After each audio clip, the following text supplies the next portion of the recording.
down with OTC?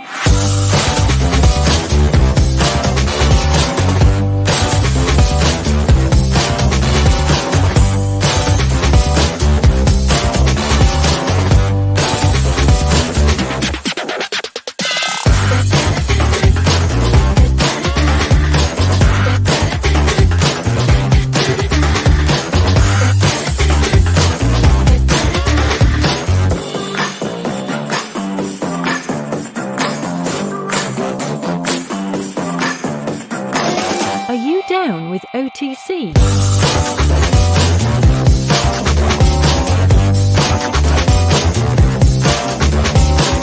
OTC.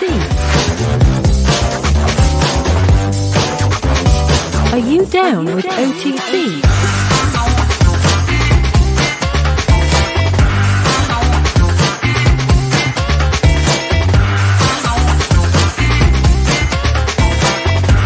Are you down with OTC?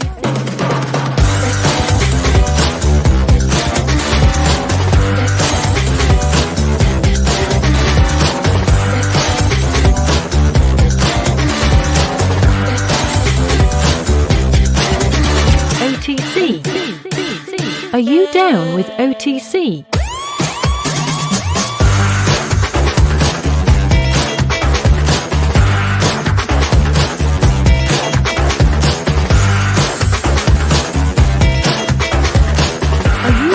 Down with OTC.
Down with OTC.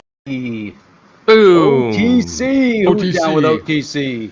Who's down with OTC? I know somebody that's way down with OTC, and that is none other than Crypto Insomniac. Man. Boom. Whoa. Starting out the stream the right way. Look at that. Started off right in 2021. Happy New Year's. Happy New Year's to you, Crypto Insomniac. Man, that is so sweet. That's very cool, man. Thank you so much. We got a lot to talk about. A lot of positive things happening. If go ahead and shed your 2020 snake skin and be new and ready for 2021. Is that the way it goes, Jeff? Man. That's exactly how it goes, because we are going to look forward into this cryptocurrency space today. And I just want to point out that 2020 was the year of the rat in China, and this year it's the year of the ox. So as we move into the year of the ox, you know, we can call it the year of the phoenix. But man, there's a ton going on, a ton getting ready to blow up here. Yeah, let's get this puppy started. Let's kick it off. First stream of 2021. Let's get it, Jeff. 2021. Happy New Year. Let's go.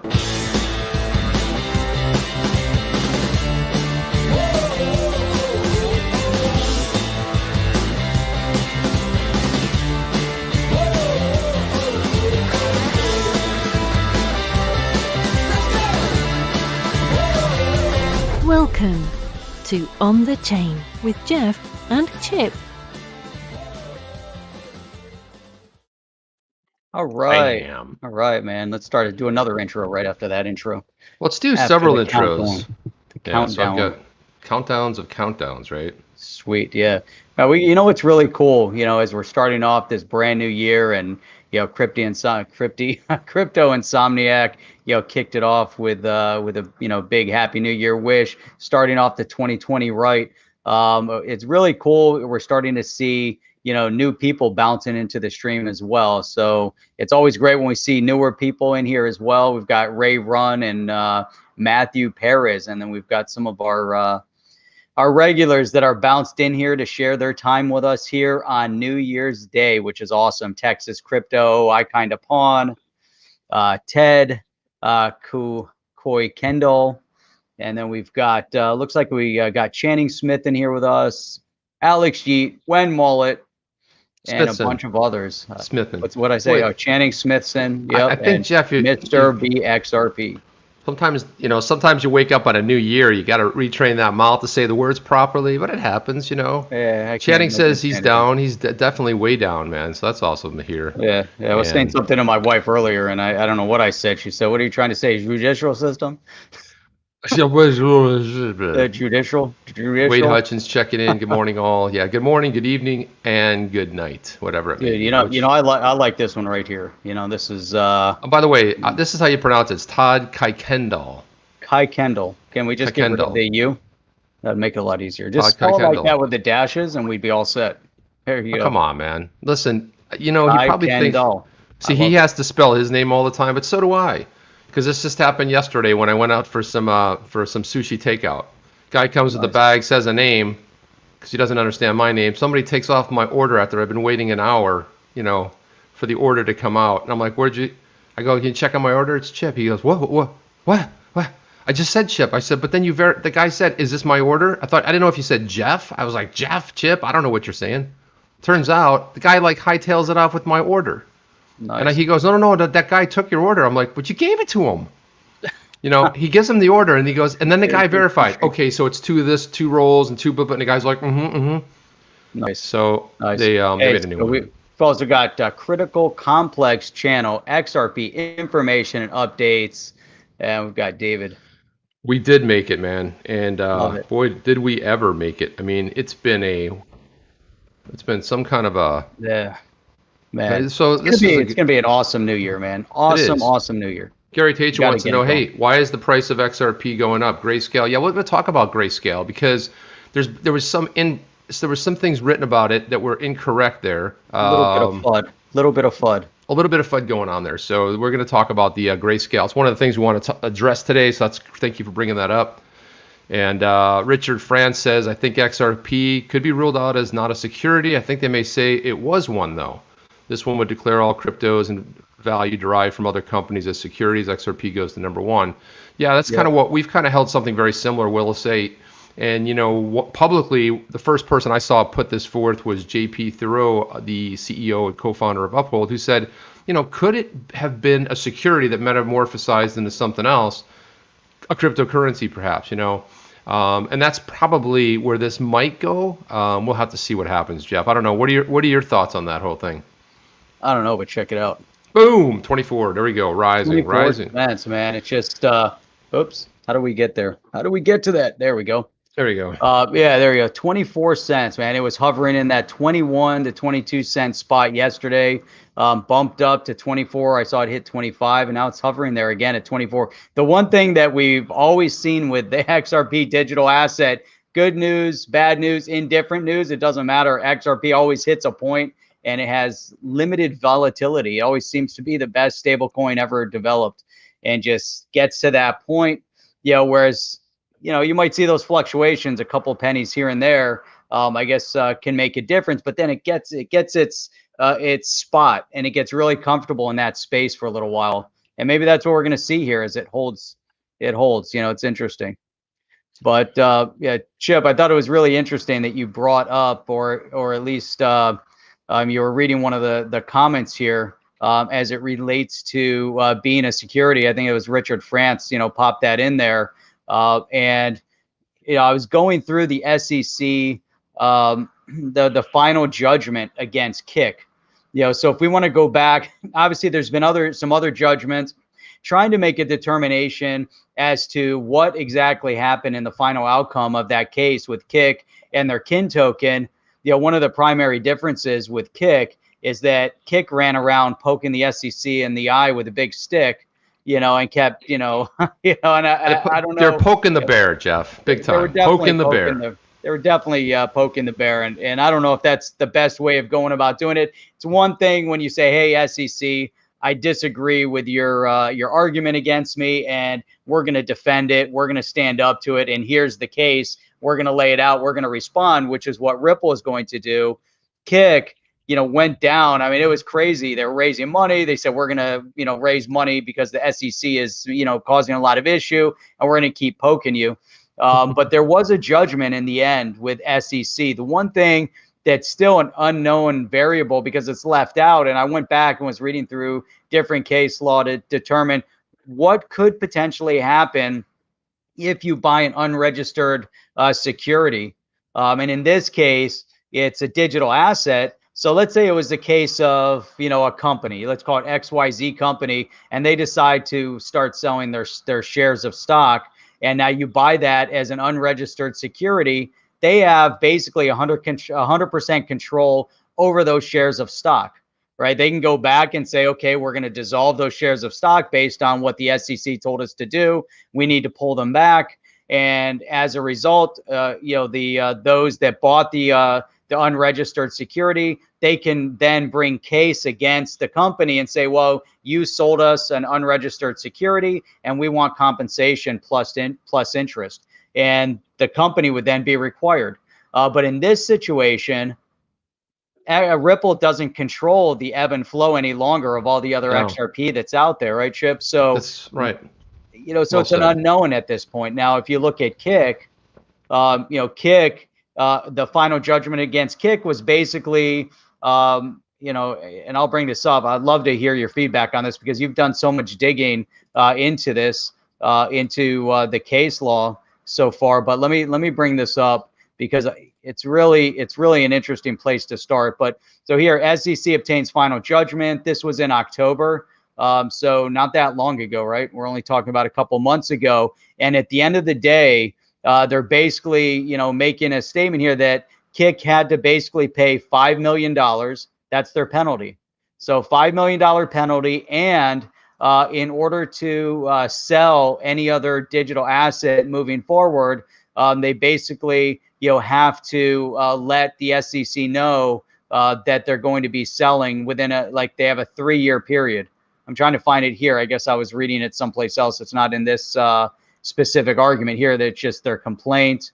And this is what they did. They sold, but they had the penalty. Wait, it's Jeff, not in here. So yeah, they originally in the IPO, in the initial ICO rather, I think was it 100 million? Did they raise? Yeah, it was a pretty big raise when they. Yeah, I mean, so 5% fine, 10% fine. Yeah, so we're not talking about huge sums here, Chip, no, but then the other requirement, I'm gonna have to find it and look up where the other component of the end result was. But they're basically saying that they have to let the SEC know they have 3 years anytime they decide to distribute or sell more of their digital asset. The one thing that didn't show up anywhere, I couldn't find it, and maybe it's there someplace. Is what happened to those that were holding the Kick token, because the kin token didn't get dissolved. Well, I'll tell you what, if we get the case number on that, I'll pull it off the docket because there's going to be some final settlement. There's going to potentially be an order on there, so I can look that up. I can, we'll do that some other time. But wanted to go through here. Some nice, everybody wishing us a happy new year. We're wishing everybody here a happy new year, so that's really cool. We see Roy in here. Lady E said, hey, it's a nice one. Yeah, much love to both of you. Thank you so much, Lady E. Really appreciate it. If you guys don't know, Lady E lays down some serious rhymes. She's very amazing. With XRP bags, she put some stuff together, man. Really good stuff. Check it out. It's really sweet. And then I wanted to, let's see who else is in here. Let me look here. I saw something else. Well, it's basically everybody wishing us, hey, a big happy new year to Win Mullet. All opinions here are entertainment purposes, not to be considered financial advice. Thank you. That as our official, Jeff, as the official, sort of a announcer, to the show here and the master, of the chat here, because he beats down pretty fast. So I'll look at something and he'll be like, boom, he'll already be on it. So he's like but this is good. I love this one, Mullet. All opinions here are for entertainment purposes and not to be considered financial advice. Jeff, we may have to make that part of our regular repertoire here. And then we got Roy's in here. Roy, happy New Year to you, brother. Roy and I have, out of all the people we've met in the community, I've had the chance to meet Roy. We only met briefly, but we had a great time. We enjoyed ourselves. We were chit-chatting. Next thing you know, we could have probably lost 7 or 8 hours, but we only had a short period of time together, only because of his schedule. But we got together in West Palm, which was a lot of fun. Yeah, so this is what we want to talk about, Omar. Thank you for bringing that up. I want to go ahead and share my screen right here.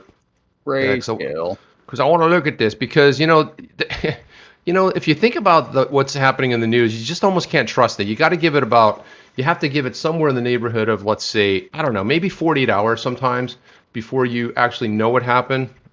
So Grayscale didn't dump XRP. They bought 12 million more XRP on New Year, but we saw. Yep. What did we see? We saw they're dumping, they're pulling out, they're bailing. And so Grayscale dumping XRP was the headline of most media publications based on data from, I think that's Byte, I don't know. A company spokesperson refuted all of those claims. Quick look at the Grayscale investment holding now clarifies that no significant amount of XRP was liquidated. Isn't that weird? Doesn't we just say wait 48 hours to see what actually happened? Was liquidated in the past 7 days. However, earlier the chart did show a mass liquidation of XRP token from the Grayscale Trust. And what a Grayscale spokesperson said in the official statement was, statements about large sales of underlying assets by any of our investment products are false and inaccurate. And what's funny is, like, those publications that were running around spreading this misinformation ought to be throat punched, Jeff. And it said any perceived large decrease in the USD value of Grayscale XRP Trust would have been a result of the decrease in the USD price. Right? So what happens is people are misunderstanding exactly what happened.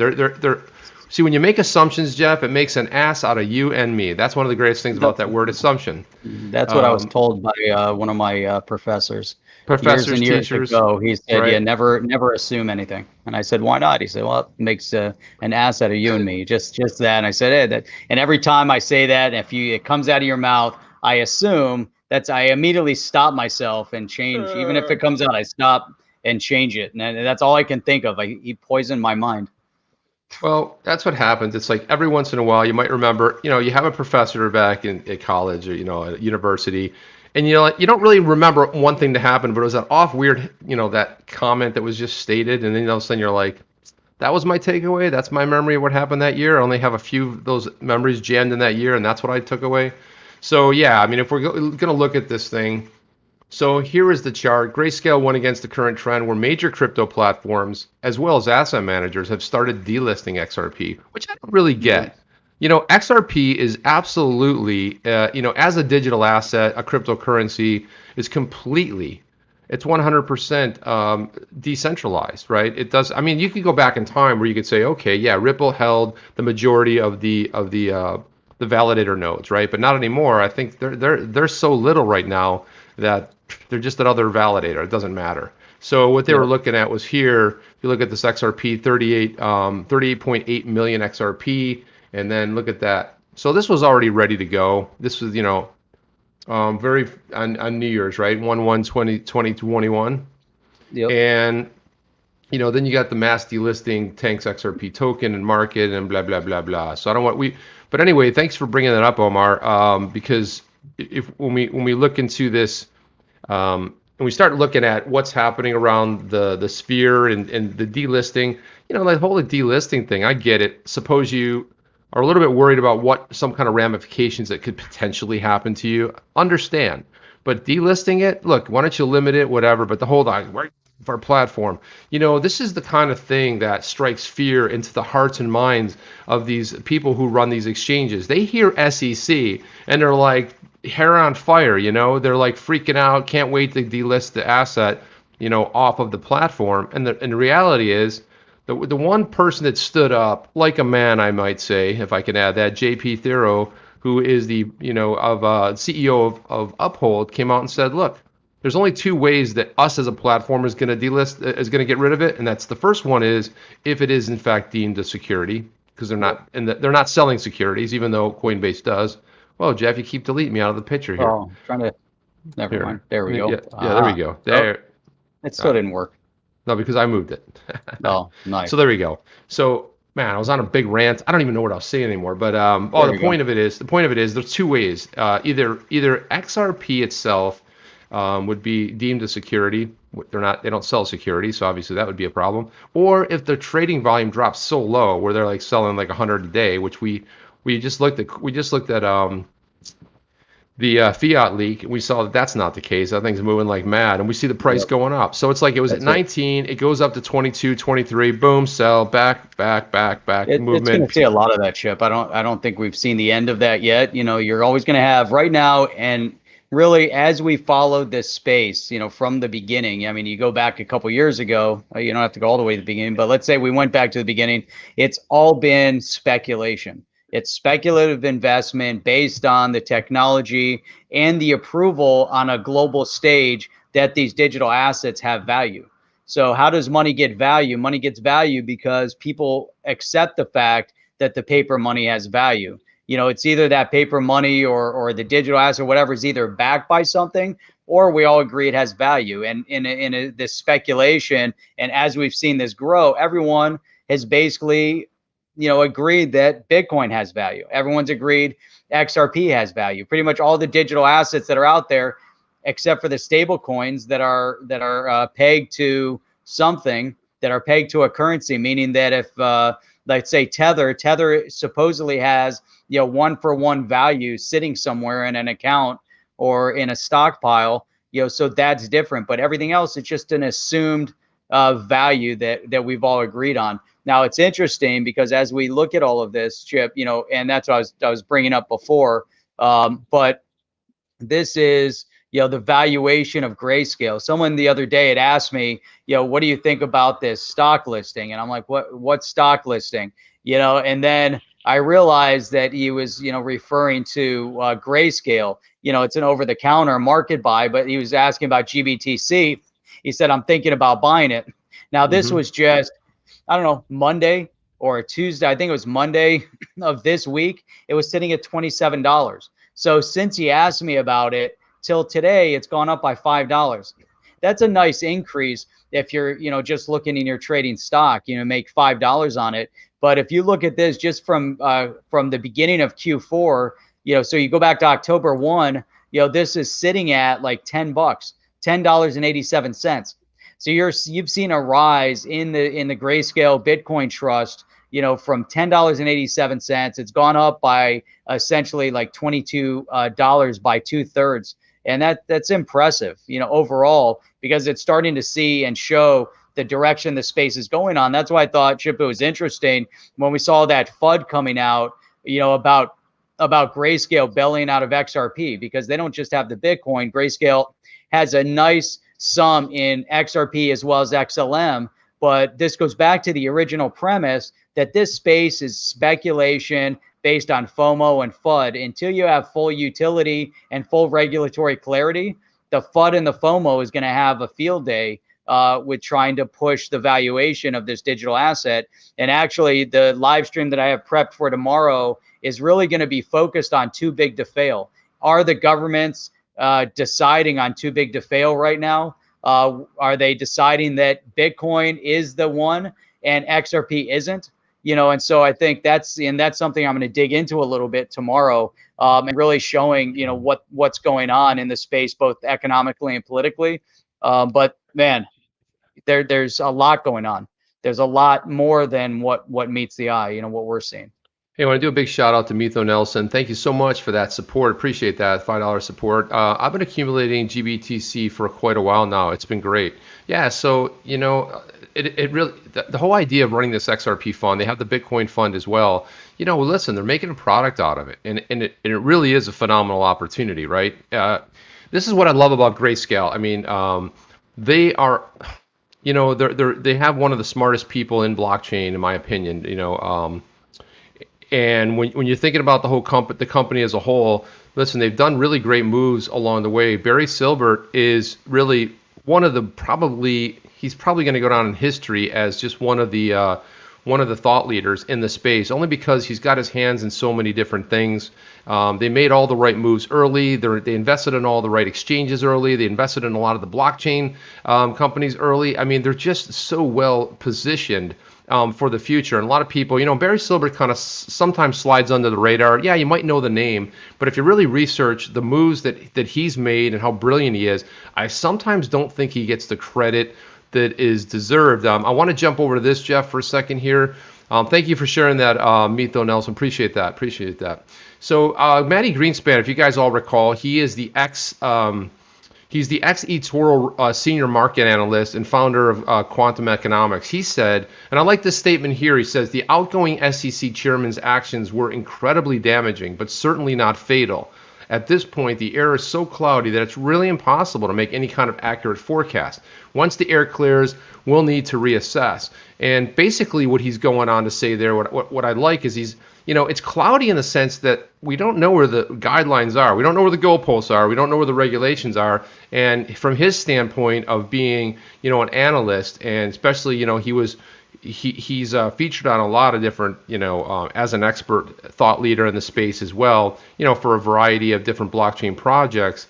And, he's very versed in XRP as well. But it's a really accurate statement that he's making because, it's not like you have anything to gauge it off of. It's like, okay, so how is this thing going to go? Well, nobody really knows, because we're going back to the 1946 Howey test, which is a little bit lame at best. And then we're going back to, 19th exchange securities law of 33 and 34. Can we get something from this century, Jeff? Can we get, some kind of a, and I think what we're going to get is something from this century. It's going to be called the Ripple Badass Decision.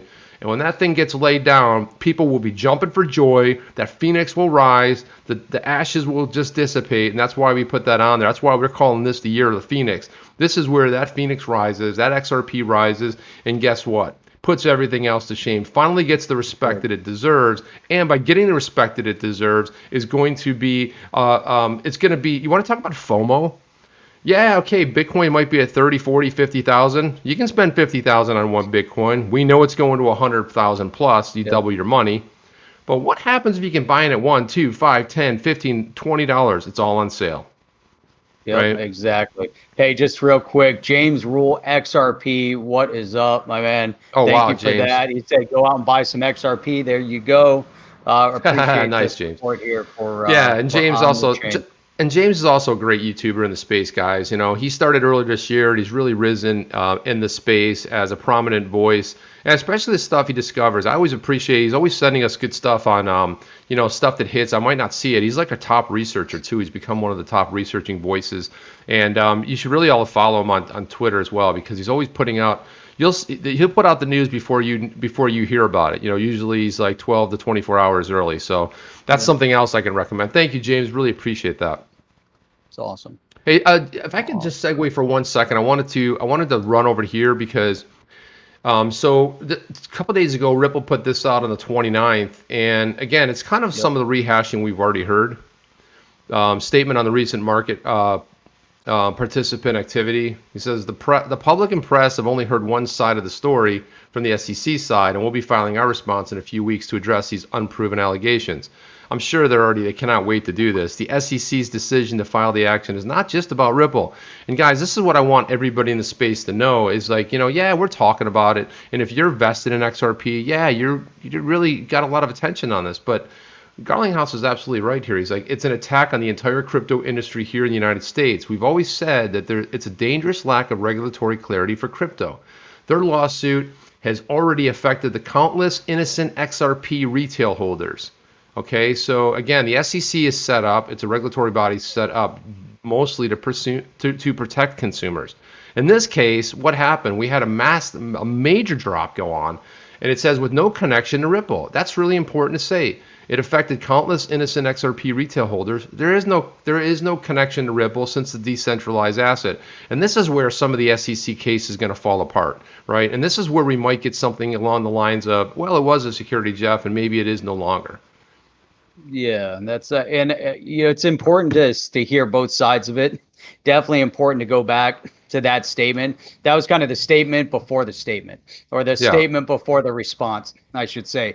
They still have, we're probably not going to hear a response from them for a couple more weeks as they build it, they tweak it. They have to make sure they roll it out the right way. Again, this is a company that has been relatively transparent with their action and their reporting pretty much from day one. You know, everything they do with that digital asset, there's a lot of things that they've done that kind of go, you know, above and beyond what you would have expected, but it's required in the financial space. So a lot of what people are saying, and, you know, outside of, you know, from the FUD perspective, it's the one company that is really taken regulatory clarity seriously. And I'll keep going back on that and rehashing it.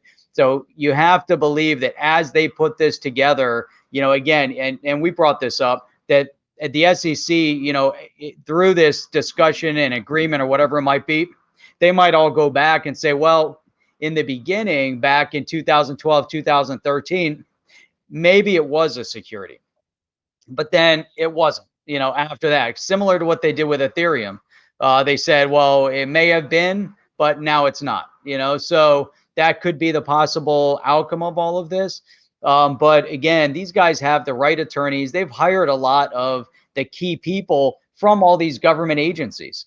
So, and again, we have to remember, they also hired one of the, you know, legislative staff members of Warren Davidson, who was one of the key people behind writing the Token Taxonomy Act that Congressman Warren Davidson and Darren Soto put together. So these guys aren't just, you know, out there, you know, just making stuff up, as much as the FUDsters want to believe that they're making stuff up. And this is getting extremely, you know, political also, because politically speaking, and we've addressed this on pretty much every stream. I've probably brought this up every time, but politically speaking, the banks, you know, with SWIFT, they're not going to go down lightly. They're seeing an opening opportunity right now to pile on.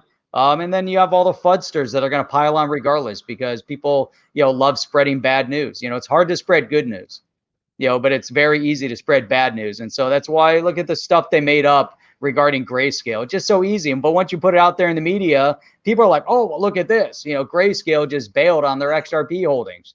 Well, bad news. Hey, by the way, it's wrong. Well, they say bad news travels fast, right? Way faster than good news. But there's two other paragraphs in here I think are noteworthy and to discuss with this Ripple. And the last one I especially like. But let me go here. Here we go. So in the meantime, Ripple will continue to operate and support all products and customers in the U.S. and globally. The majority of our customers are not in the U.S. And overall, XRP volume is largely traded outside the U.S. Okay, so you hear that, SEC? Just thumb their finger, right? So, and it says there are clear rules of the road for using XRP in the UK, Japan, Switzerland, and Singapore, for example. For 8 years, we've built products that help hundreds of customers solve pain points around global payments. We will defend our company. We look forward to settling this matter in court to get final clarity for the U.S. crypto industry. So right there is the most powerful statement in here. We will defend our company. We're looking forward to settling this bad boy.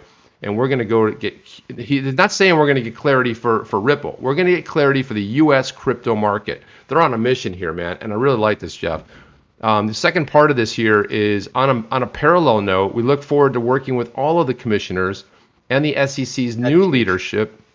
Yep. New leadership once appointed, and all the SEC chair, 6 of the directors from each of the SEC divisions, the SEC chief economist, and the SEC general counsel have now departed. Oh, look at that. We have a change of leadership. And do we have a change? Do we have a change of leadership? And we have pro crypto now leading it. Pro crypto guy puts the pro crypto directors in, right? Also the chief economist.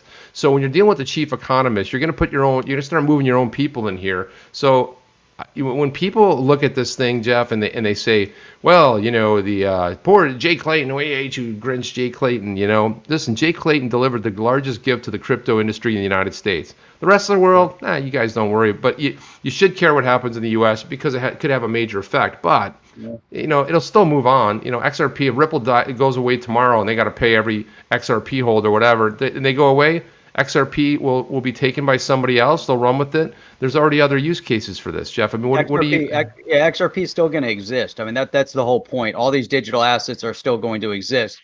You know, and the valuation of XRP, the XRP ledger, isn't controlled by Ripple. The XRP ledger exists. The XRP ledger has functionality that a lot of other, like you mentioned, a lot of other projects are going to want to build on. Flare comes to mind as someone that has seen the potential also of the ledger and seen the potential of how can you become the interoperability between the Ethereum smart contract and their smart contract and XRP, and being this and utilizing the technologies. You're going to start seeing a lot more projects that see all these different technologies and figure out how to piece them together, which is going to be key.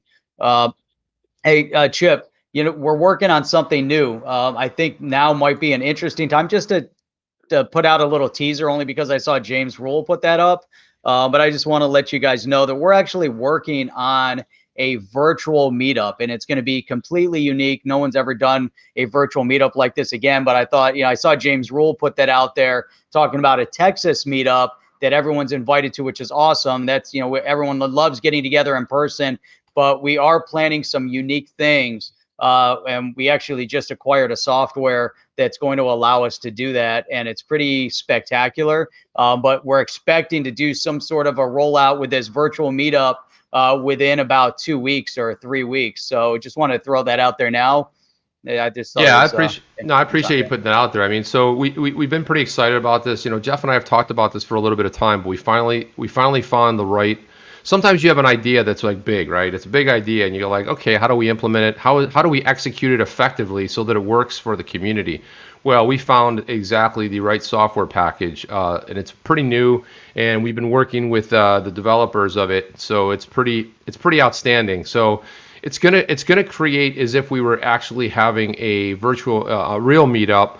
You'll have the opportunity to put your camera on, turn your camera off, but it's not going to be like Zoom where there's 400,000 people in a Zoom call. It's not going to be like that. This is very, very personal, upfront, and it's hard to describe at least, but imagine that you can go talk to a group of people talking about this subject, and you can choose to show your camera or not. We say do it, we advise you do it because it's just it'll be this community, but it was really cool that we finally found something that will be able to execute it. So we're really excited about it. We got some big things planned for 2021 and gearing things up. So that's going to be really cool. Yeah, Tony, thank you. HODL strong, baby. HODL strong. Never know if he's talking about HODL strong or he's shouting me out with the HODL. He's not shouting you out. Tony, give some clarification there, please. He's like, Jeff always thinks all these compliments are for him. He's always like, that's right. Yeah. It's like, look, everyone keeps saying HODL. He's like the other day, he's like, Crypto Ed, he said, I agree with you, Jeff. And it's like, you see, she agrees with me. But it was like almost like making it wasn't about, well, she agrees with Jeff, but maybe not Chip. I'm like, it's just some funny banter back and forth. EA says, Happy New Year, XRP family. That's could be EA Sports. Lady Enigma, Soul Bullish. I like that. Yeah. Who else do you have here? I want to become famous. What is this? Do we have a spammer enter here?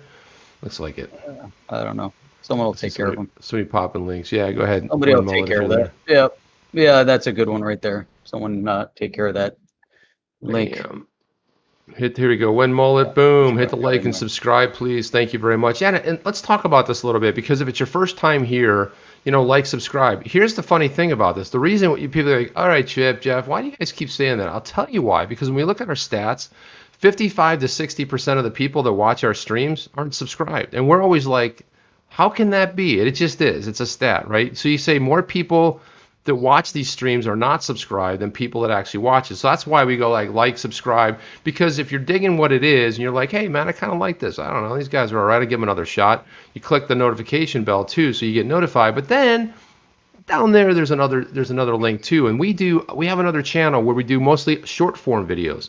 Now I say short form, my last short form video was 27 minutes, but we try to keep them pretty much like 8 to 12 to 15 maybe minutes. So it's real easy, consumable, where this is like a live stream has a different feel. That's why we have on the chain live and then just our standard on the chain. The reason we do that is because here, this is all about you. You guys help create this, through your comments, your thoughts, what you do. And this is kind of, you workshop it with us, right? That's right. Hey, big shout out to Tina Hall. Happy New Year. Jeff and Chip and Jeff, the best is yet to come. Yes. 2021, lots of great things on the horizon for 2021. and there will be some clarity with everything that's going on in the space that's really important. Hey, I wanted to bring something up, and I thought this is interesting because I've seen a few others kind of drop these ideas, but this was kind of in a chain of comments that popped up on one of our videos. Let me see if I'm going to be able to share this properly. There we go. I think you can see it. So this came from Matt. This is Matt. This was just yesterday, and it was kind of in a chain of responses here. But I thought this part was interesting. Now with a lawsuit against Coinbase, every single U.S. exchange that has ever allowed XRP to trade will have a vested interest in seeing Ripple win. I thought that was kind of an interesting, perspective on that, because I know we had talked about it before. Someone said, oh, well, now Coinbase has a vested interest. But Matt brought up a really great point, because I look at it and say, well, if they're suing Coinbase, that means that every exchange is fair game for a lawsuit at this point. And it's also then becomes interesting that now every exchange is going to be in a position where they need to fight the fact that XRP is not a security. And now all of a sudden, all these exchanges are going to be brought in. I wonder if that's going to happen. What are your thoughts? I mean, I think this may be why we're seeing some of the panic set in with some of these exchanges, because the reason is they delist it, and if anybody was ever to come at them, they said, well, we didn't know it was a security, so as soon as we heard it might be a security, we delisted it. So there's always that. They're looking after themselves, and it's one of the things that they want to know, right? So if that comes out and they're like, hey, we don't exactly know what's going to happen. Look, I mean, delisting it, they're trying to mitigate their risk, and by mitigating risk is like, well, as soon as we heard about it, we delisted it, or we immediately rolled out a plan. So I think you're right, Jeff. I think there's going to be a lot of that. I wanted to share something from British Miss. This is British girl XRP. She's over in I believe she's out of China. She works in China. She's from the UK, but she's currently in China. And I wanted to put this up on the screen because I think she perfectly captured kind of the thought pattern behind what's going on. So she states here, here's my stages through the SEC mess over a period of weeks. So what?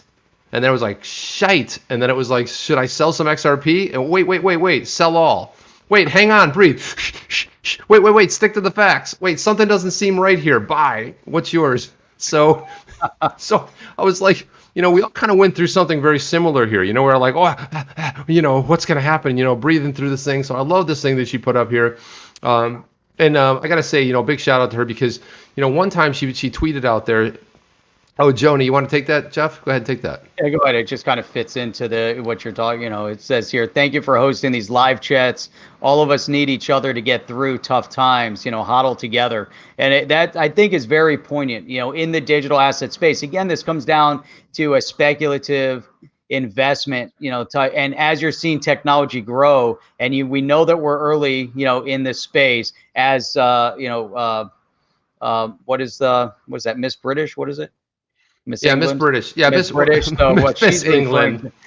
It's Miss OTC. We're gonna brand her as OTC. Miss OTC, and then, exactly. But here's sorry. Wait, hang on a second, boss. Hang on. So Joni nice. Ronson, thank you very much. Joni, thank you always for supporting the channel. You've been a supporter of the channel for a long time. Really appreciate that. And can't say enough great things about this community and your support for the channel. But a lot of, like I say, the reason we do this is you guys source it, right? We come in with a few ideas. But maybe you want to hear some opinions, but this is workshop. This is like we're like diving deep. This is a mini workshop. We mini workshop all these sort of ideas, and together we learn together. We learn, we trade, exchange ideas, and that's what we like about doing the live streams, because you are generating it along with us. So thank you so much, Joni. I wanted to pull this back up because some of these other responses to this are fantastic, right? So we have Tipsy Tiger that says, hey, bought back in for more XRP. Price declined, sold again. Bought back in for more XRP. Price declined again, went back up. Bought back less XRP and then repeat. Now less XRP than I originally had. And that has always been my fear, Jeff, right? It's like if you have, excuse this, but if you have hindsight being 2020 and all, okay, it's real easy when you said I could have sold a bag at 75 and then wrote it all the way down to 21. But guess what? Yeah. But it could have gone up to $1.50, right? So but you can't. This is like this comment here is typical, not just in the digital asset space, but in the stock market as well. And the retail investors typically invest based on emotion and following the trend.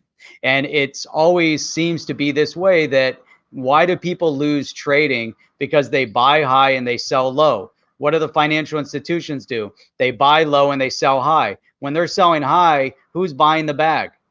It's the retail investor. And how does it get from financial institution to retail investor? Well, if it's an IPO, it gets hyped in the media. It gets hyped by Jim Cramer. It gets hyped by, Fox Business. It gets hyped by CNBC. It gets hyped by the Wall Street Journal. It gets hyped by every other publication. Now all of a sudden, a lot of hype, Jeff. That's a lot of hype. But they're like, the IPO is coming. The IPO is coming, right? But the financial institutions are buying at a discount. The accredited investors are buying at a discount. By the time it gets to the retail investor, it always goes up, and you buy in. They're like, oh my God, I can't believe it. It went up by, $50 above the expectation. But that's the opening. It opens $50 higher. Retail investors bail in. It goes up a little bit further, and then it crashes down the other side. But this is that train of thought, even in the stock market. Oh my God, this stock is going up. Okay, by the time you get in, sometimes it's too late.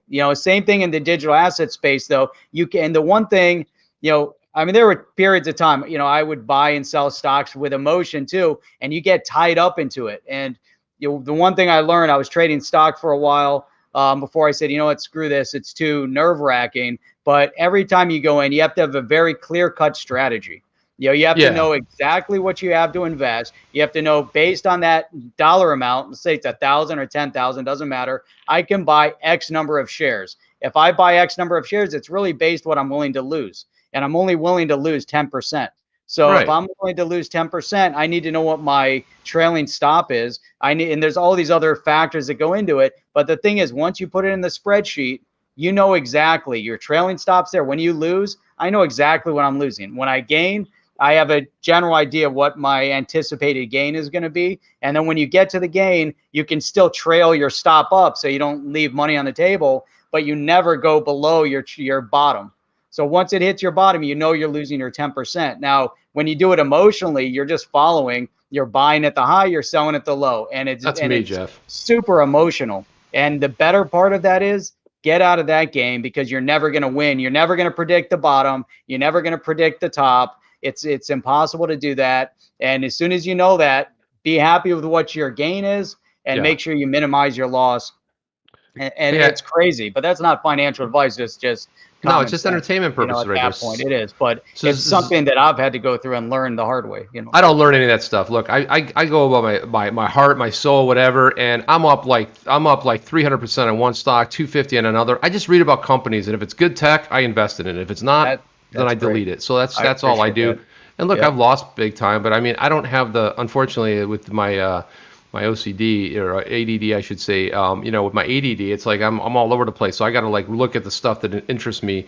But, having a system like what Jeff is describing is absolutely phenomenal. Unfortunately, I don't have that system. Mine's mostly driven by if I think the tech is, if it's a good product. And I do look at the financials too to find out, what do their financials look like for growth, the cash on hand. I look at stuff like that more if they're positioned to do something and what their outlook is, because they have to, and the disclosures they're always saying what their risk is, and I read that too. But other than that, Jeff's spot on. But you're not talking about trading in that case. You're talking about buying and holding. Right. Well, yes, exactly. Right. But I have day traded. I day traded for 7 months. I made a lot of money doing it. But I was almost in the death knell of life, where I was in like a gutter drinking vodka straight out of the bottle, because it was just too, nerve-wracking. It was too nerve-wracking, man. It was like you would go up, you'd win, and then you'd go down, and you're like, oh gosh, now I'm in the hole. And then, so I did well overall, but I just like, no, there's certain people that can do that. I want to do a big shout out to Zubair Rahman. He is coming to us from Bangladesh, also on my bucket list, on the Chip bucket list. Got to get to Bangladesh. He said, hey, Chip and Jeff, enjoying your views on crypto overall. Thank you, Zubair. And, share your views as well. We'd like to hear what your thoughts are. But I appreciate that, all the way from Bangladesh. Haven't been there yet. I haven't either, Jeff. So it's like I said, neighbors, but not to Bangladesh. Yeah. Hey, So, yeah. oh, go ahead. Hey, guys, let me just throw this up here real quick because just to finalize your thoughts, and the thoughts on this. To me, when you like you're talking about with the stock, you're looking at the project, looking at the possibility, hence getting into XRP originally, looking at the overall concept of the technology of the XRP ledger, what it could be used for, and then looking at one of the key projects at the time, which was Ripple, and saying, hey, you know what, this is pretty amazing in the space. Then you also you look at the valuation. There were so many other things that go into it, but I thought this was important because this is one area where you definitely want to look at. Not to say you make your decision based on this, but it's an important criteria. When you look at Grayscale buying 12 million XRP yesterday, when it might have been 22 cents, it might have been 23 cents, it might have been 20 cents. Well, I don't know where they bought it. It was executed on 1/1 today. Yeah, it went through today. 1/1. Okay, so 1 through today. But why are they doing that? Why are they buying 12 million more if the expectation here is that it's going to go to zero? They're not doing that unless it's also a short term. But if you read Grayscale, it's one of the things that they had said when they were talking about how they sold is that they're not really they're not buying and selling. They're not trading. So and it was an interesting statement. If we could find and pull that up, I don't know where it was, but anyhow. I have it here. I have it over here. So. But I wanted to, so along the lines, let's play what you just said there. So Barry Silbert, this right here is the founder and CEO of, look at all this stuff. I mean, this is amazing. So DC, this is the Digital Currency Group, which is the parent of Grayscale. Okay, what we were just talking about. Genesis Trading, CoinDesk, Foundry Services. Let me get this up so we can actually see it. Foundry Services, right? This is a subsidiary of DCGO, and this is Luno Global, which is an investor.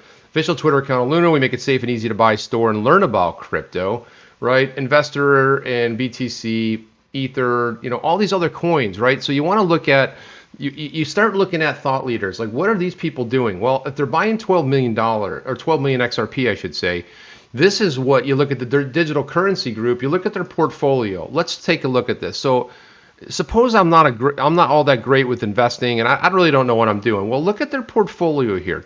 Here's Avanti Bank, Avaron. Here it's all alphabet. Bitflyer, BitGo. Anybody heard of BitGo? Right. So this is all the stuff. BitPay, Bitso, Bitwalla, Blockstack, Blockstream. Block with the Q. They acquired this company Bold, Brave. I mean BTCC. This is incredible. I'm not going to go through them all. I mean, it could be a little bit boring, but I want you to realize that this is Barry Silbert. This is the Digital Currency Group. And this is look at Coinbase, early investors in Coinbase, Civic, which is a digital wallet. You have Circle, which we know left the United States, CoinJar. Look at this list. Look at what this company's doing. Look at what Barry Silbert's doing. And you will see that this guy right here is responsible for an incredible amount. And here it is right here. Let me see, 20 billion of them. Now I'm trying to find out. I thought he put out a tweet on this thing.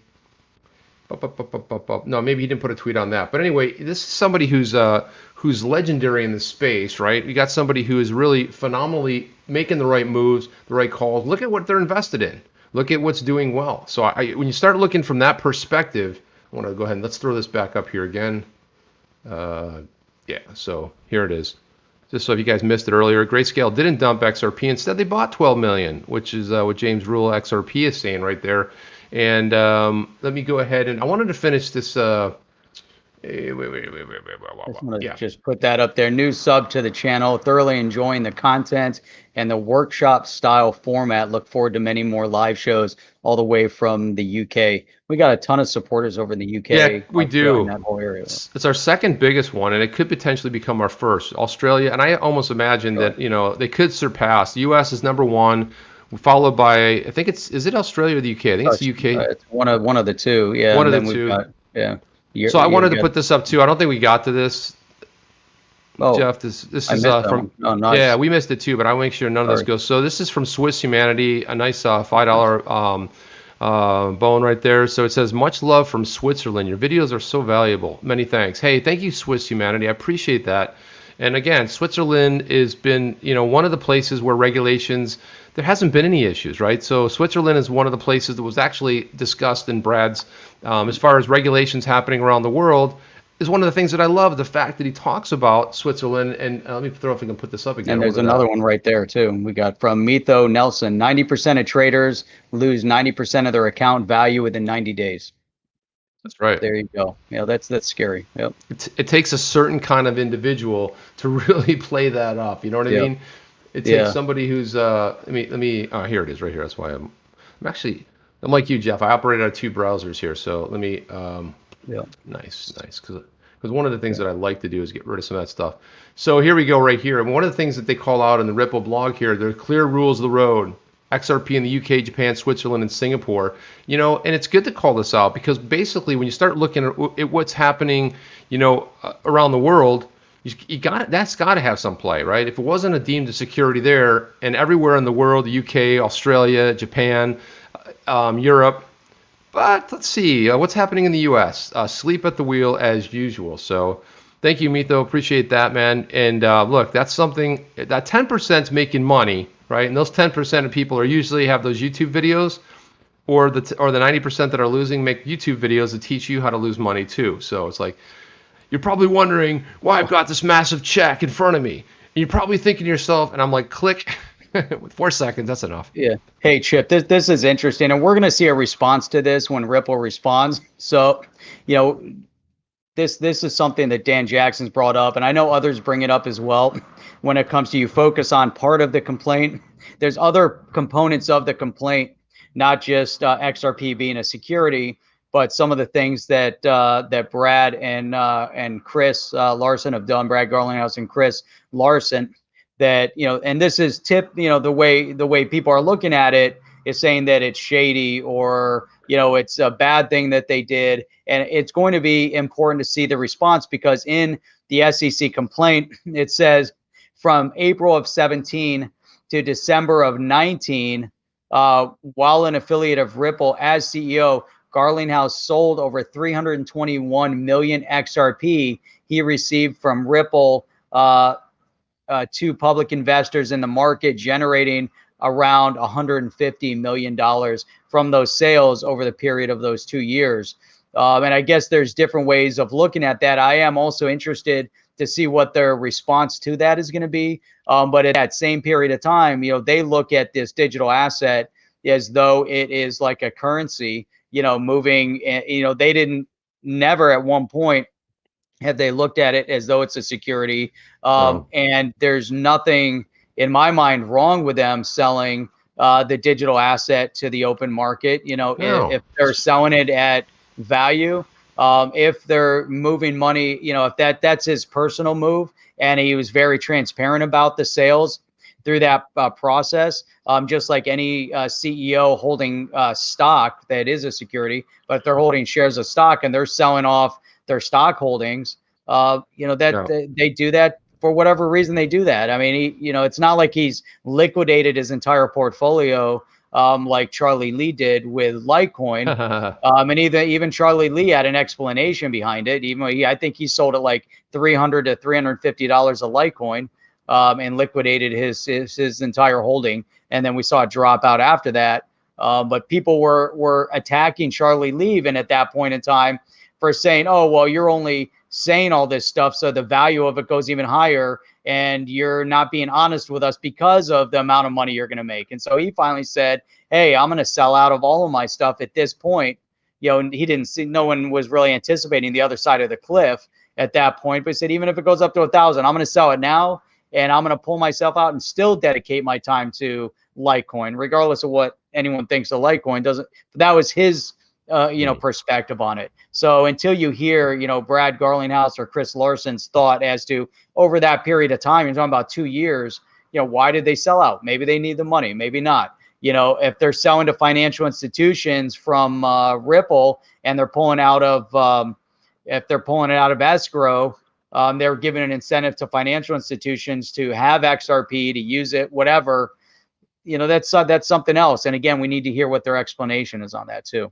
Yeah, I wanted to add to that too. I think where people are getting caught up is the fact that Brad Garlinghouse was very vocal about, you know, hodl strong, you know, this is going to be a long-term hold, you know, ride it to the end, right? And so I think whereas people are taking a little bit of, I think they they have a little bit of it, like somewhat of an issue, because Garlinghouse comes out and says, hey, hodl strong, and he's out selling it. But I think there's a key differentiator here, and the key differentiator is that part of his compensation package was provided in XRP, and also Chris Larsen being a co-founder and was the CEO, but later moved on to chairman of the board. I think what people are missing here, it's like if you took 50% of your salary, it was in let's say in fiat, your local fiat, and then the other 50% was paid in XRP. Well, that's part of your compensation package, and people say, well, I mean, how much money do you really need? I mean, 150 million, whatever. Well, it doesn't matter, because I look at that as a drop in the bucket, especially the 450 million that Larsen sold. Larsen has put much more of his personal holdings. He and his wife started foundations, donated a lot of money. No one ever talks about the money that was donated. A lot of people like to talk about other people's money. They like to say, well, I think you should do this with your money and help, but they're actually doing it. But when you're talking about compensation, and this is one of the things that's alleged inside of the complaint regarding the compensation package and the fact that they actually went out and sold it. Okay, so that proves that it is a currency, right? It is a currency because it has a value, and it's interoperable in the fact that they could have put it in any fiat, right, that they wanted to. So I think that sometimes, from my perspective, is I don't have a problem with that, especially when I look at an IT company called Snowflake, where the CEO makes $100 million a month, a little over $100 million a month. His compensation is $1.3 billion a year, okay? And there's a lot of instances where this exists, and you could say, well, that's way overpaid. Well, who's the one that choose and decide? Listen, the person who has the idea, Jeff, there's always going to be, people are always going to assess what they think another human being is worth or deserves. We start getting into those kind of judgments. I feel like, we ought to worry about what we think we're worth and what, how can we better our lives. But when you start assessing what you think is like, oh, that's far too much. Listen, Mr. Garlinghouse, I take extreme offense at the fact that you sold 150. It was part of his compensation package. And the fact of the matter is that Brad Garlinghouse holds a lot more XRP, and it will dwarf that when he ends up selling that, right? So this is deemed not a security. We go on. This thing is the moonshot heard around the world. Right. Yep. So to that point, Chip, I mean, here's Jeff Bezos. We all know who he is. His annual salary is $81,000.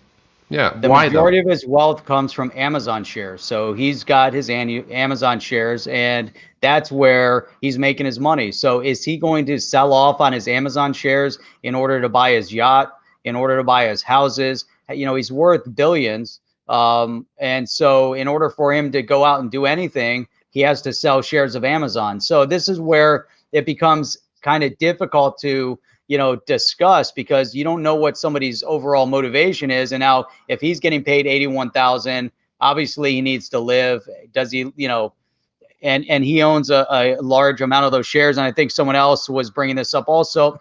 Ozkin was saying, Jeff, you can't appear on national TV to mislead people to say you are very long. And now I guess, that's what we have to look at. Was he misleading people when he comes out and says, hey, I feel strongly about the digital asset. I feel strongly about the digital asset space, but yet he's selling XRP. But if you look at his overall holdings, if he's, I've heard, some, I haven't, seen the exact number, but some have said he's sold off around 60% of all of his XRP holdings. Do we know what Brad Garlinghouse's annual salary is? I guess we can look that up and see what's reported. I'm sure it's in their financial statement. But again, we have to look at, as you balance this out, CEOs are selling off their stock that is a security. So can you then say Jeff Bezos is doing the wrong thing, even though he believes strongly, super passionate about Amazon, but since 1998, he's made $81,000 a year. Right. And this is where I think where people get it wrong, Jeff, and the whole idea of compensation. But, I think one of the things that there's circulated, and I know Crypto Eddie brought this up, someone also put it in the chat too, that, there's a lot of things in here that really are kind of like outside of the real complaint. They're trying to craft a case by putting a lot of fluff in there, not the good fluff that Crypto Eddie uses on her videos, but just like a lot of extra stuff. And they're like, one of the pervasive sort of themes that runs throughout is the fact that, oh, Ripple didn't have any restrictions on this stuff, and if they gave it to MoneyGram sold it instantly. Well, doesn't that say that it's a currency? I mean, doesn't that really prove And who cares about a lockup period anyway? I mean, and of course, institutional, if you're buying a lot, I mean, just anything you buy at the store, you go to the grocery store, it's like they have the 2-for-1s, the buy one, get one, the BOGOs. These are designed to get people into products. And the thing is, if you're going to buy on an institutional level and you're going to have anywhere from 4 to 30% off, well, you sell that instantly, and guess what you just did? You just made 4 to 30% in your money, right? And the fact is that XRP, it's not very volatile. Now, it was super volatile once this SEC court case dropped, but I wouldn't be surprised if the counsel for Ripple also asserts the fact that, look at all the people that were compromised, the people that were hurt. Institutional doesn't get hurt in this whole thing. Institutional has a lot of things to absorb this stuff. Now, a regular retail investor, us, we get hurt. We're the ones that are holding it. We saw all kinds of tweets. One of the things that I didn't put in that one tweet here, which was that I omitted from this, was I forgot this first line. I sold after a 66,000 pound loss, right? Which is going to be well over $75,000. And that's what happened when it actually bought. British Miss says, if I was in that area, I'd give you a hug, but I've been there too. Tough call. Rocketeer says, hey, what BitTrue address? Change that to ADA vet. And so people giving advice out there, buy back in. ADA is going to pop. This person, Crypto Bull Runner, said SEC News. Oh no, means dump. And then 2, just a little drop, no need to sell. 3, while I was sleeping, everybody sold. Okay, just wait it out from here. So it's a lot of the same thing over and over again. But I think one of the things by, kind of workshopping this and looking at this is that, I will admit at times, because I've done the research, because Jeff and I have been down the rabbit holes and understand that Ripple as a company and what they're looking to do, it's a bold statement to say you're going to take out one of the 800-pound gorillas in the room called Swift. You're like, we're gunning for you. We don't want to start little. We're just going to take you out. That's it. And when you see a video going back to where, Brad Garlinghouse is sitting in a room full of the biggest bankers and the people who are the decision makers, and you go, okay, this isn't a company playing small time. This is not a company wondering if they can make a little bit of money and hopefully, maybe get to the point where they can IPO. This is a company that is making bold statements that went at this on trying to create something huge. Now, look at all the people that were hurt, that may potentially get hurt with remittance payments, right? So you had remittances to the Philippines, you had remittances to Mexico. Now, what happens if those get scaled back? Who's going to get hurt? The person who's attempting to send money back to their family, the expats that are in a different country, working their bones off, their butt off because they want to help their family, and now they're going to have to go back to the old world payments of paying out the wazoo, right? So who gets hurt in this? So the people doing the remittance payments, the retail, and also you have that going on the other side too, the retail investor. Yeah, exactly. I mean, it's so critical, I mean, that's exactly what happens. The SEC doesn't care about the people. The congressional representatives that are making decisions don't care about the people. I think that's really the biggest component here is that we're putting way too much, credence in these entities, in these organizations that actually think that they're looking out for our best interest. And I think that's number one, that once we identify that these organizations, these government institutions really are not, and if they were, they would handle things a little bit differently. And if they were, they would have brought, suit against Ripple 7 years ago, 3 years ago, 2 years ago, a year ago, whatever. They would have really built the case a while ago. The fact that they wait, is very detrimental to the space. That's why there's other motivation. The way I look at it, there's definitely other motivation involved in it. But the other thing is, I did look up where we find the CEO and co-founder of Ripple. This was an article that popped up on Investopedia. I'll point it out. I don't have to share the screen on this, but we're looking at let's see here. So Chris Larsen, who's a co-founder and former CEO of the company, he stepped down back in 2016, but as of June 25th of 2019, he held a personal stake of 5.19, almost 5.2 billion XRP, which gave him a 17% stake in Ripple. So if they're going to sell off, obviously they had an opportunity back in 2017, 2018 to sell off a huge amount for a major valuation when it was over $3 per. They could have just said, hey, we're dumping everything. They didn't. And so that's why we have to look at the bigger picture. And again, we have to wait for their response. If they did something bad, then they're going to have to be held accountable personally on a personal level. But we have to make sure that we're looking at all the facts. We're trying to analyze the facts and not jumping to conclusions either without seeing full statement. Brad Garlinghouse owns, again, this is based on a year ago, but owns a 6.3% stake in the company, as well as a large amount of XRP tokens. So if we were to look just based on what he held of the valuation as well as the XRP, he was worth about $10 billion. And that put Chris Larsen around $37 billion. Now, both of these guys have a long career in everything that they've done prior to this. But, we look at Jed McCaleb, who was also a co-founder, but he left back in 2013. As we know, he still holds 5.3, at least he did. This is already a number of years ago. He sold off some, but back in 2016, he had $5.3 billion XRP. So when we start looking at that, we could probably get more current information. This is what Investopedia has, what I can pull up right away. So we really have to analyze all of it. And, as it boils down to it, we're going to go through this SEC case. Again, this goes back to earlier in the week. We're looking at the overall what's happening, Chip, in this space, which is the push, the race towards regulatory clarity. Now, if they decide to destroy the space, then, hey, you know what? The U.S. is going to suffer because other countries are going to pick up the mantle. If they decide they want to destroy Ripple, hey, you know what? You're basically destroying the technology and you're giving SWIFT another run for who knows how many years, and moving money cross-border is still going to be bad. And someone else, or you're going to destroy U.S. Ripple and they're just going to move over somewhere else. Maybe they'll end up in London or in Dubai or in Singapore or someplace that's going to be a little more crypto friendly. That's right. I agree with that. I mean, but I don't see that necessarily happening. I think this is going to be good and clarity for everything.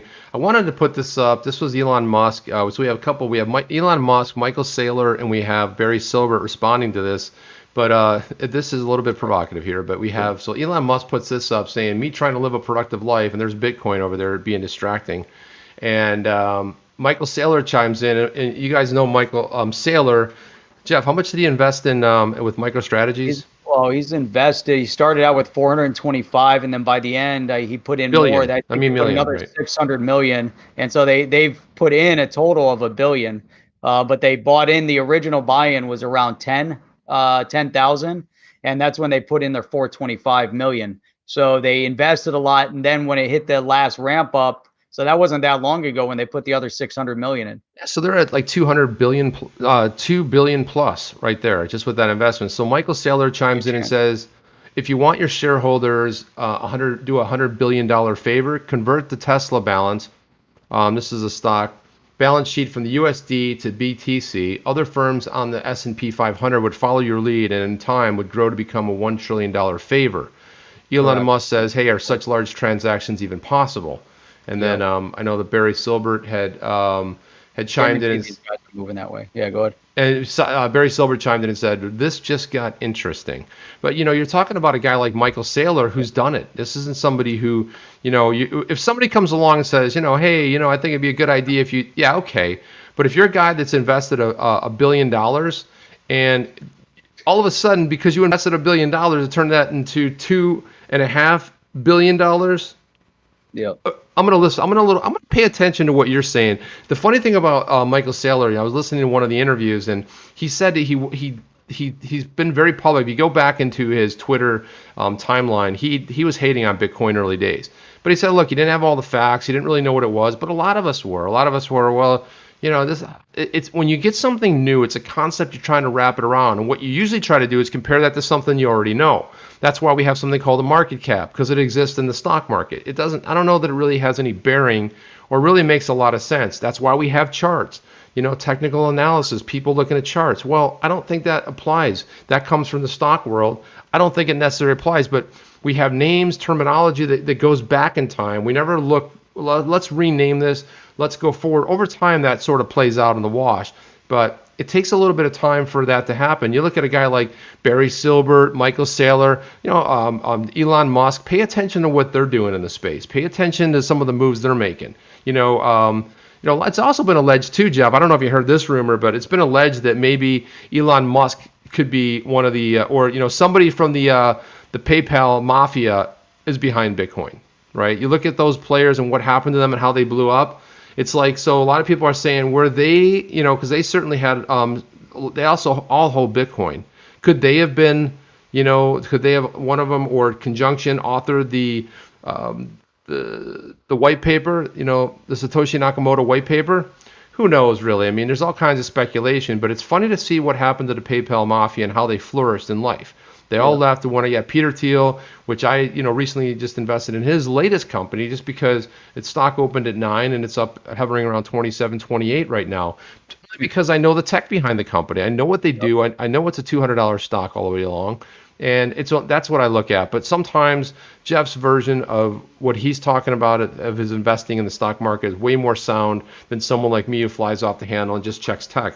No, I think that it's a different conversation, Chip, because you're buying based on the technology and possible growth in the future, which is a buy and hold strategy versus trading. If you're trading and your anticipation is to hold it measured in days, weeks, or months, it's a lot different because you're not buying based on you don't care over the stock.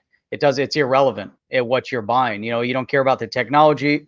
You don't care about the long-term growth. And even in that trade, when I was trading like that, the trade style was called based on the rubber band theory. So you're looking for stocks that were stretched so thin and oversold. There are other criteria around it that they were going to spring back to life. And it could be temporary because they're going to spring back to a point where it becomes overbought. And then it's going to go back down again, and it might bounce. So it's interesting. I've been looking at some of these stocks that I did that with. This is already a couple of years ago. And a lot of them have gone up, significantly. Some of them are the same and some of them have doubled, but the thing is when you're trading, you're making more money than in those types. But like what you're talking about, whether it's a Facebook or a Twitter or the company you're talking about or others where it's long term, it could have been Microsoft from the early days, could have been Amazon from the early days. Obviously, with each one of these stocks, there's definitely points where you can buy and sell the whole time, or you can go through accumulation.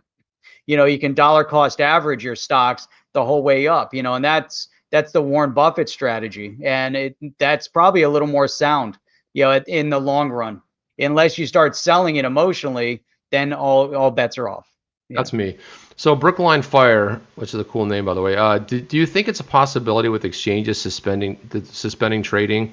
A price rise is possible without retail investors being able to get in on the action, locked out of a buy-in opportunity. The possibility always exists, on suspending the trading. But we've already had some public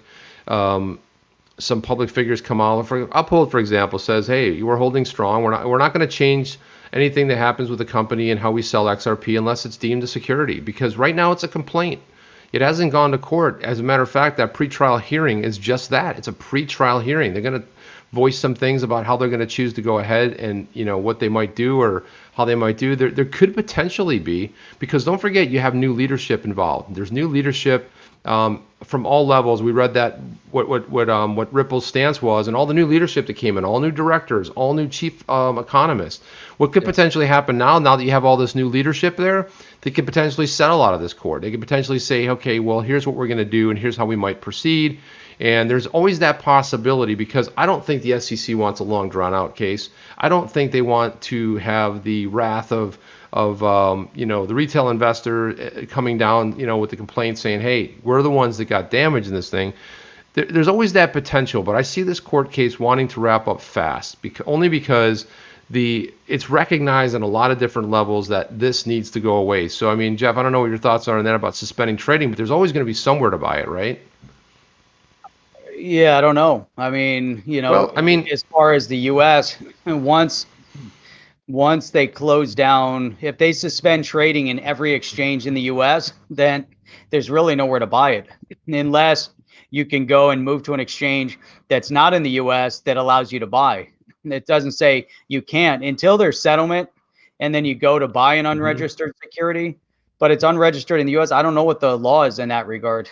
You have to look it up and try to figure it out. But until it's declared an unregistered security or declared a security, going to an exchange outside the U.S., as long as you can use that exchange, then go for it. I mean, I don't see what the issue would be, unless, but again, you have to look at the legal aspect of it.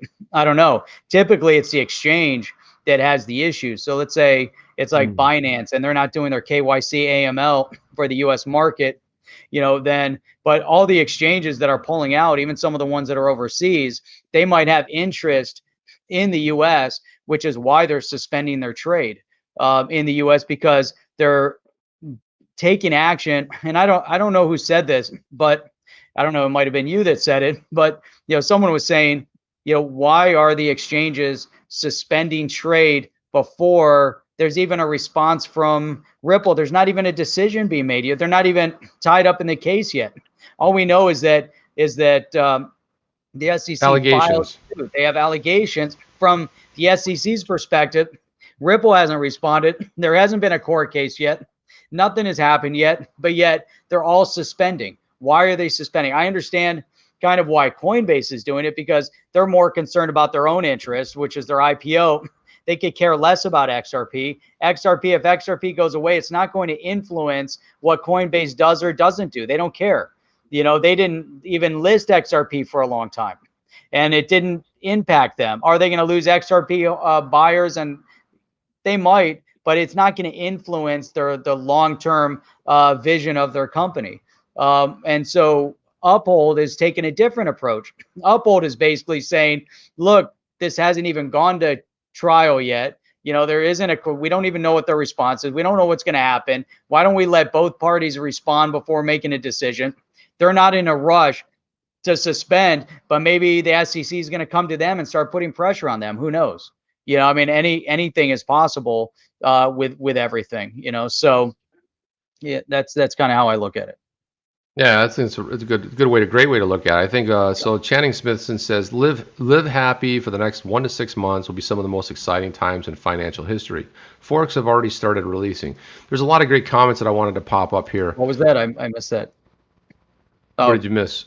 Go ahead. That's fine. I just read the XRP community needs objective people who talk on facts and social media. HODLs don't need misrepresentation, misinformation, misperception, and not propaganda of Brad and Chris.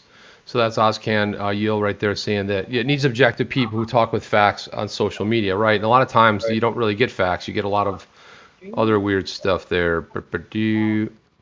Giuseppe Accardo says, hey, why have all major U.S. exchanges taken action or at least publicly stated their point, whereas Kraken has been totally silent? And Kraken, we know, is one of the earlier exchanges where you could buy it. So that's interesting too. I still haven't heard anything from Kraken. Jeff, you heard anything on that? I haven't heard anything from Kraken, and they're probably why should they respond yet? I mean, you just got to wait. Just wait to see what they have to say, and that's it. So maybe they're in the same position as Uphold. Kraken also, has banking rights in Wyoming, so, I think that there's a banking license in Wyoming. There's just a lot more going on, so here's something that came up, and this is individuals, YouTubers that are, promoting or on social media promoting, put your $600 stimulus into Bitcoin or whatever you're going to do that. So Seth is saying, doesn't that alarm anyone? Entities pushing Bitcoin and holding XRP down is obvious to me. I don't know. I mean, I have an issue with the fact that they're even rolling out, these quote unquote, stimulus dollars to shut people up. I don't think that everybody needs it. There's certain people that are out of work that need help. The fact that they've waited 6 months to even provide any support for people that are unemployed due to the government's shutting down businesses and crushing their source of revenue, their source of income. $600 is worthless. It's just sprinkling, fairy dust on a problem that's not going to do anything.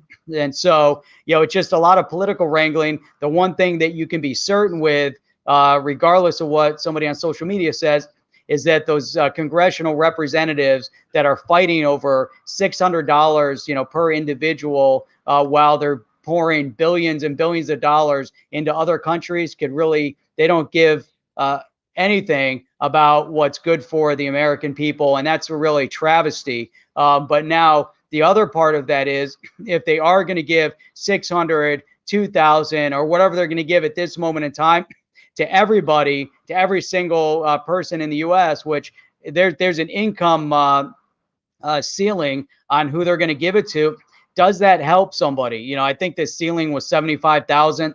So if you make 75,000, they're going to give you 600 or 2,000 or whatever. Hey, is that person going to be grateful for it? I think what's going to end up happening, it's going to get poured back into the economy, which could also be good. So good, bad, indifferent, whatever. That $600 wasn't meant to help people that are out of work, because $600 after 6 months does nothing for them. They've been, out of work and have no money to pay rent. But it does somehow stimulates the economy. I think that whole thing was a travesty. But the fact that social media is saying, hey, put it into Bitcoin, I don't know crypto RS. I don't listen to him. Have no idea what he said, didn't say. But just based on that title, hey, you know what? Take that $600, invest it. If you don't need the money right here and now, invest it for the future, is basically what he's saying, is take advantage of, investing, and don't just go out and spend it on a TV or whatever. And I think that's the point. Most people, that if they get that money and they don't need it, meaning they don't have to go and pay rent, then they're going to take that money and they're just going to go shopping and spend it back into the economy and not think about their own future. I don't know. What do you think, Chip? Yeah, well, I'll say this. I mean, don't get offended that they're talking more about Bitcoin. I mean, Bitcoin is the coin that dug the well, right? Dug the well that provided the water for the altcoin market, right? It's the original, it's the first one, the one with name recognition.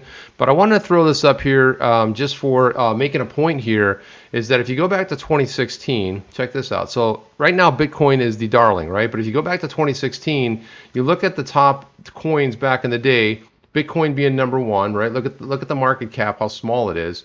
And if you look at the price over here, it's $431. This is 5 years ago now, okay? 5 years ago, we go back and look at, we got Ripple, obviously that's XRP, Litecoin, Ethereum. Look at number 5 is Dash. Look at number 6 is Dogecoin. Look at number 7 is Peercoin. Never heard of Peercoin? BitShares. You got Lumen, Stellar Lumens in there, and you got Next. Okay, so from that standpoint, the darling still was, by all, if you take a look here, it's like $431. Then you had Ripple or you had XRP at 0.006. Litecoin was $3.49. This is 5 years ago. So a lot of times when you're hearing like, well, Bitcoin, invested in Bitcoin, I've always said that, look, everybody should own a little Bitcoin. You should be a little bit diverse in what your portfolio and look into some other things. But again, you got to study the project. You got to see if it resonates with you, or you just go ahead and take a shot on it. You take a fly on it, and you say, well, look, I can afford to lose this amount of money, and if I never see that $100 again, I won't miss it, right? It's not going to be like I'm not going to be able to put food on the table for my family. So when you look at these kind of things, yeah, it does kind of have that. Jeff, just being astute master of time here, we're coming up here on our time. Just want to say, if you want to say anything, going into 2021, and then we'll go ahead and see if anybody else has anything in the chat. 2021, man, I'm looking forward to good things. I just want to give a shout out to everybody here in the chat with us. You guys are awesome. We always appreciate everybody's comments that come in here. The conversation is definitely critical for good, bad, indifferent, whatever. We have to throw in all of the different perspectives of the topic we're talking about in order to, like Chip said, workshop it. If everyone in here was just rah, in one direction, then what's the point of the workshop? Then everyone so it's great to have people, really concerned, and it makes everybody think, and it makes us do more research, find more details. And, it just allows us to understand the digital asset space that much better, whether it's Bitcoin, XRP, or, Ethereum, or any of the other great assets that are out there. I also want to give a special shout out to everyone that jumped in with a super chat today, starting with Crypto Insomniac, Mitho Nelson, James XRP Rule, Tina Hall, and Swiss Humanity. So appreciate all of you guys for that. Yeah, really thanks, guys. Really appreciate your support of the channel. And again, the best way you can support the channel is share it with people. Like we said, 55-60% of the people that come in here aren't subscribed. So it's kind of ponderous to us, but that's why we always say hit that like and subscribe at your first time here. That way you'll get notified. If you watch this for a little bit and you determine later on the road, I don't know if I like these guys, you can always unsubscribe. It's really easy. But if you don't subscribe, we're not on your radar necessarily, right? And there's the other channel too that you can go subscribe to. Go ahead. You want to grab that, Jeff, real quick? Oh, yeah, sure. I was just posting that up there. I saw it come through, and there's more and more stories of this happening, but JFig lost his job due to the pandemic. I'm trying to put in whatever I can for my family's future, and I think that is, the most important part, constantly looking forward, do what you got to do. This is a crazy time, everything that's going on right now. And, as we stay together, we focus on this day. We can't let, the entities, the powers that be, try to crush the one technology that is going to benefit we, the people, regardless of what country you're in the US, if you're in Europe somewhere, if you're in Africa, Latin America, Asia, it doesn't matter.